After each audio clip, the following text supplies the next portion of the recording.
யாரோட மோத முடியுமோ, யாருக்கு அநியாயம் பண்ண முடியுமோ அவங்க கிட்ட யுத்த நிறுத்தம்னு சொல்லிட்டு அட்டாக் பண்ணிக்கிட்டு இருக்கிறாங்க.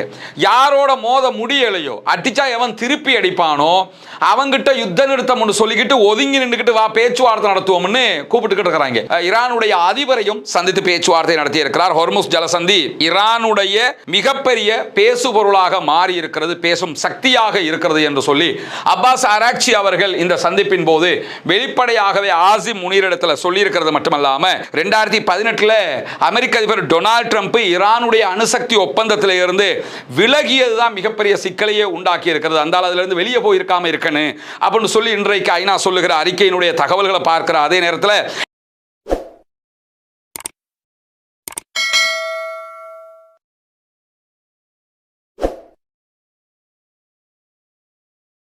அன்பிற்கினிய சகோதர சகோதரிகளே, நம் அனைவர் மீதும் ஏக இறைவனுடைய அமைதியும் கருணையும் உண்டாகட்டுமாக என்கிற உயரிய பிரார்த்தனைகளோடு மத்திய கிழக்கினுடைய சூடு தணியாமலே இருக்கிறது.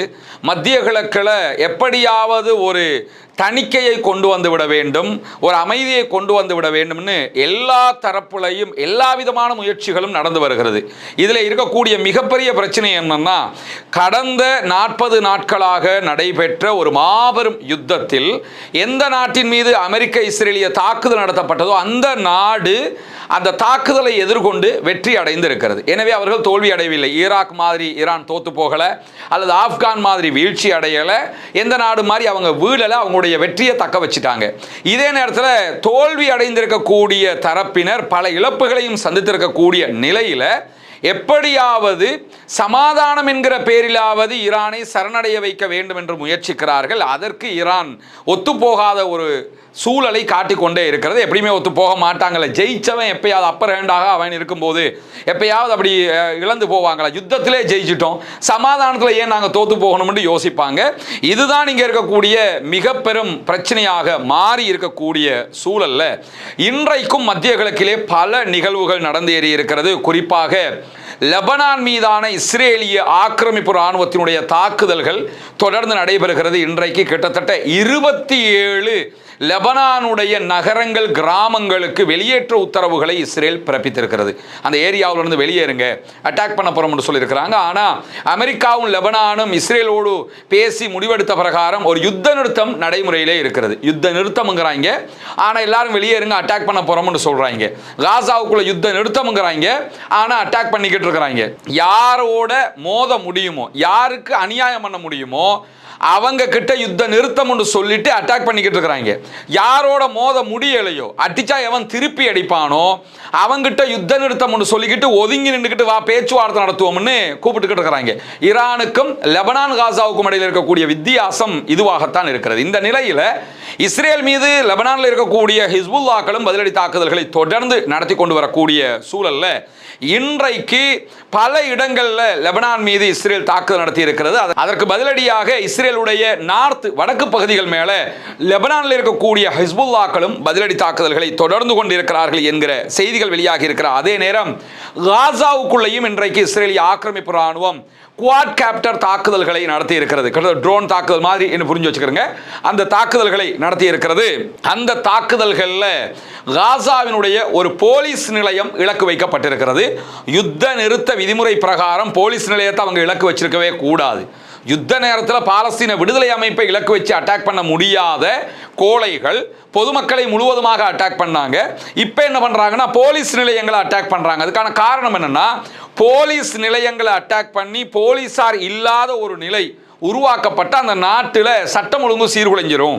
அப்போ காசாவுக்குள்ள சட்டம் ஒழுங்கே இல்லைன்னு சொன்னால் நம்ம வேண்டியதை பண்ணிக்கிறலாம்ங்கிறதுக்காக தான் அந்த வேலையை பார்க்குறாங்க. யுத்தம் நடந்த 2 ஆண்டுகள்லேயே சட்டம் ஒழுங்கை பாதுகாத்திருக்கிறது பாலஸ்தீன விடுதலை அமைப்பு. எனவே இப்போ பாதுகாக்கிறதுங்கிறது இவங்க நடத்தக்கூடிய இந்த தாக்குதல்களுக்கு மத்தியில் அதெல்லாம் இல்லாமல் போய்விடாது என்பதையும் நம்ம புரிந்து கொள்ள வேண்டிய நிலையில் இன்றைக்கு வடக்கு காசாவில் இருக்கக்கூடிய ஷேக் ரதுவான் பகுதிக்கு அருகில் இருக்கக்கூடிய ஒரு காவல் நிலையத்தின் மீது தான் தாக்குதல் நடத்தி இருக்கிறார்கள். இந்த தாக்குதல்களில் 5 காவலர்கள் கொல்லப்பட்டிருக்கிறார்கள், ஷஹீதாகி இருக்கிறார்கள். 6 காவலர்கள் படுகாயம் அடைந்திருக்கிறார்கள் என்கிற கவலைக்குரிய செய்திகளும் வெளியாகி இருப்பதை நம்ம பார்க்க முடியும். எனவே காசா மீதும் லெபனான் மீதும் அப்பாவிகளை இலக்கு வைத்து தொடர்ந்து தாக்குதல்களை நடத்துகிறது இஸ்ரேல். இதனை கண்டிக்க வேண்டிய பலரும் கண்டிக்காமல் இருப்பதுதான் இங்க இருக்கக்கூடிய மிக பெரும் அவலமாக இருக்கிறது. இப்படியான சூழல்ல தான் காசாவை தாண்டி லெபனானை தாண்டி ஈரான் மீதான தாக்குதல்கள் நடத்தப்பட்டு இப்பொழுது அறிவிக்கப்பட்டிருக்கக்கூடிய எழுத்தில் இல்லாத ஒரு சமாதானம் நடைமுறையில் இருக்கக்கூடிய சூழல்ல எப்படியாவது எழுத்தில் ஒரு நிரந்தர சமாதானத்தை கொண்டு வர வேண்டும் என்பதற்காக ஈரானுக்கும் அமெரிக்க இஸ்ரேலுக்கும் இடையில பேச்சுவார்த்தைகளை தொடர்ந்து நடத்தி கொண்டிருக்கிறது பாகிஸ்தான். குறிப்பாக அமெரிக்காவோடும் ஈரானோடும் தான் அவங்க பேச்சுவார்த்தைகளை நடத்தி கொண்டிருக்கிறார்கள். பாகிஸ்தானுடைய ராணுவ தளபதி ஆசிம் முனீர் அவர்கள் ஈரானுடைய வெளிவிவகார அமைச்சர் ஃபாரின் மினிஸ்டர் அப்பாஸ் அராக்சி அவர்களை நேரில் சந்தித்து பேச்சுவார்த்தை நடத்தி இருக்கிறார். அந்த பேச்சுவார்த்தைகளில் நிறைய முன்னேற்றங்கள் ஏற்பட்டிருக்கிறது என்கிற செய்திகள் வெளிவந்திருக்கிற அதே நேரம் இன்றைக்கு வெளியாகி இருக்கக்கூடிய மிக முக்கியமான செய்திகளில் அணுசக்தி திட்டம் குறித்து ஈரான் விவாதிக்க விரும்பவில்லை என்றும் அதே நேரம் அனைத்து முனைகளிலும் யுத்தம் முடிவுக்கு கொண்டு வர வேண்டும், யுத்தம் முடிவுக்கு கொண்டு வருகிற பட்சத்தில் ஹொர்முஸ் ஜலசந்தியை திறப்பதற்கு நாங்கள் தயார் என்கிற தரவுகளையும் அவர்கள் முன்மொழிந்திருக்கிறார்கள். இன்றைக்கு லெபனான் உட்பட அனைத்து முனைகளிலையும் போரை முடிவுக்கு கொண்டு வருவதில் பேச்சுவார்த்தைகளை மையப்படுத்த ஈரான் முடிவு செய்திருக்கிறது என்று சொல்லி ஈரானுடைய வெளிவிவகார அமைச்சக செய்தி தொடர்பாளர் இஸ்மாயில் பகாயி வெளியிட்டிருக்கக்கூடிய தகவல்களில் சொல்லியிருப்பது மட்டுமல்லாமல் இந்த காலகட்டத்தில் அணுசக்தி பிரச்சனை பற்றிய விவரங்களை நாங்கள் பேசுவதற்கு விரும்பவில்லை என்று சொல்லியிருக்கிறார். குறிப்பாக 30 நாட்களில் அணுசக்தி பிரச்சனைக்குள் நுழைவதா அல்லது அடுத்த 60 நாட்களுக்குள் அதற்குள் நுழைவதா என்பதுதான் எங்களுடைய கேள்வியாக இருக்கிறது. எனவே இப்போதைக்கு நாங்கள் அதற்குள் நுழைய மாட்டோம். அணுசக்தியை பத்தி பேசாதீங்க, செறிவூட்டப்பட்ட யுரேனியத்தை பத்தி பேசாதீங்க, அதை விட்டுவிட்டு மற்ற எல்லாத்தையுமே பேசுவோம் அப்படிங்கிறாங்க. ஏன்னா அதை விட்டுக் கொடுப்பதற்கு ஈரான் எந்த நேரத்திலும் தயார் இல்லை என்பதை மீண்டும் மீண்டும் வலியுறுத்துகிறார். அதே நேரத்தில் பாகிஸ்தான் தளபதியினுடைய ஈரானுக்கான விஜயம் என்பது இந்த பேச்சுவார்த்தைகளில் ஒரு முக்கியமான முன்னேற்றகரமான படி என்று சொல்லி இன்றைக்கு அல் ஜசீரா வெளியிட்டிருக்கக்கூடிய சிறப்பு கட்டுரையில் மேலதிக விவரங்களை சொல்லி இருக்கிறாங்க. பாகிஸ்தானுடைய ராணுவ தளபதி ஃபீல்டு மார்ஷல் ஆசிம் முனீர் அவர்கள் தெஹ்ரானுக்கு பயணித்திருக்கக்கூடிய 2வது பயணம் இது. இதுக்கு முன்பதாக மத்தியஸ்த பேச்சுவார்த்தைகளில் அவர் ஒரு முக்கியமான கதாபாத்திரத்தை வகித்துக் கொண்டிருக்கிறார். பாகிஸ்தான் ராணுவ தளபதி சர்வதேச அளவில் ரொம்ப புகழ்பெற்ற ஒருவராக இந்த பேச்சுவார்த்தைகளுக்கு பிறகு உருவெடுத்திருக்கிறார். குறிப்பாக பாகிஸ்தான் பிரதமரை விட பாகிஸ்தானுடைய ராணுவ தளபதி மக்களுக்கு மத்தியிலே ஜனரஞ்சகமானவராக அறியப்படுகிறார். அடுத்த கட்ட தேர்தல்களின் போது அமெரிக்காவினுடைய தூண்டுதல்களோடு அடுத்த பிரதமருக்கான தேர்தல்களிலும் இவர் களமிறக்கப்படலாம் என்கிற கேள்விகள் எல்லாம் இன்றைக்கு விமர்சனங்களாக முன்வைக்கப்படுகிறது. காரணம் என்னென்று சொல்லி சொன்னால் இவருடைய முனைப்புகள் சிறப்பாகவே இருக்கிறது.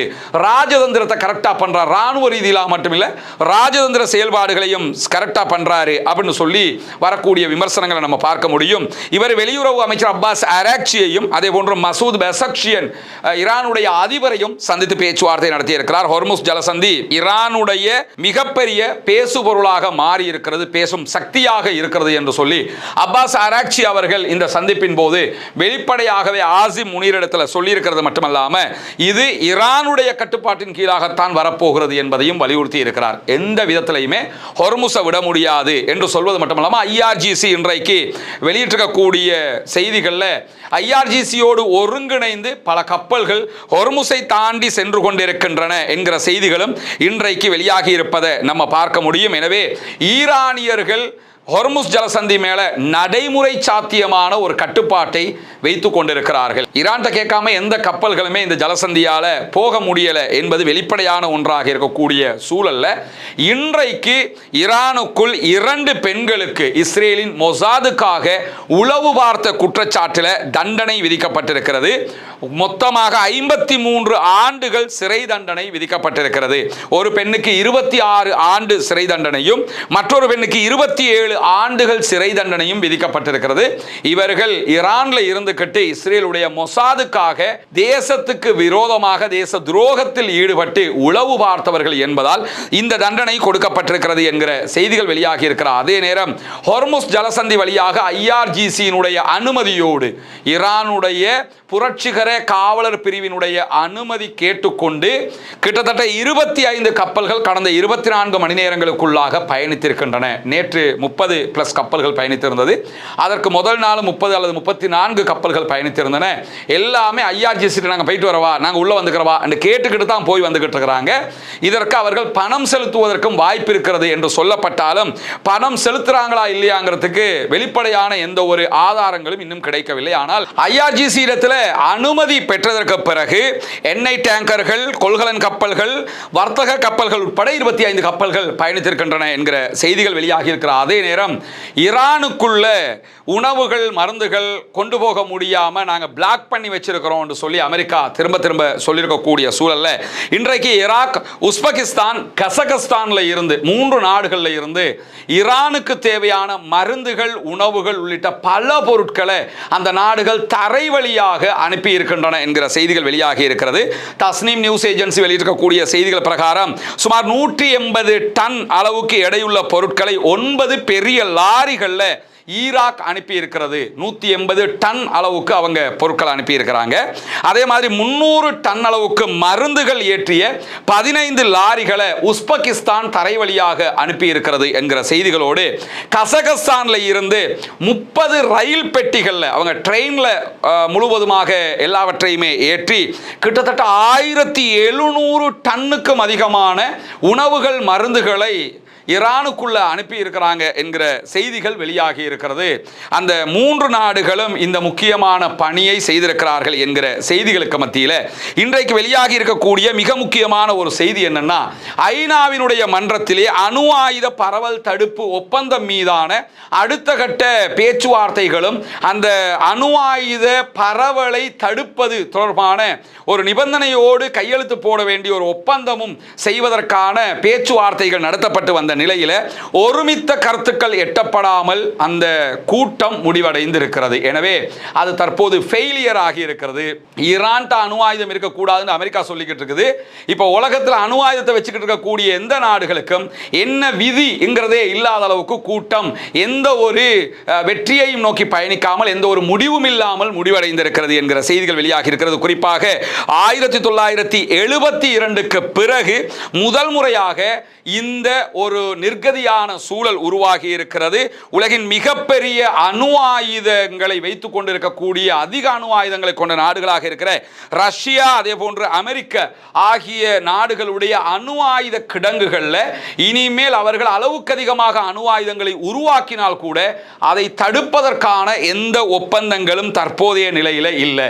இதுக்கான காரணமாகவே என்ன சொல்றாங்கன்னா, உண்மையிலேயே 2018 அமெரிக்க அதிபர் டொனால்ட் ட்ரம்ப் ஈரானுடைய அணுசக்தி ஒப்பந்தத்தில் இருந்து விலகியதுதான் மிகப்பெரிய சிக்கலையே உண்டாக்கி இருக்கிறது. அந்த அதிலிருந்து வெளியே போயிருக்காம இருக்கணும் அப்படின்னு சொல்லி இன்றைக்கு ஐநா சொல்லுகிற அறிக்கையினுடைய தகவல்களை பார்க்கிற அதே நேரத்தில் அணுசக்தி நடவடிக்கைகள் குறித்த தற்போதைய சர்ச்சை நடைபெற்று வருகிறது ஈரானோடு.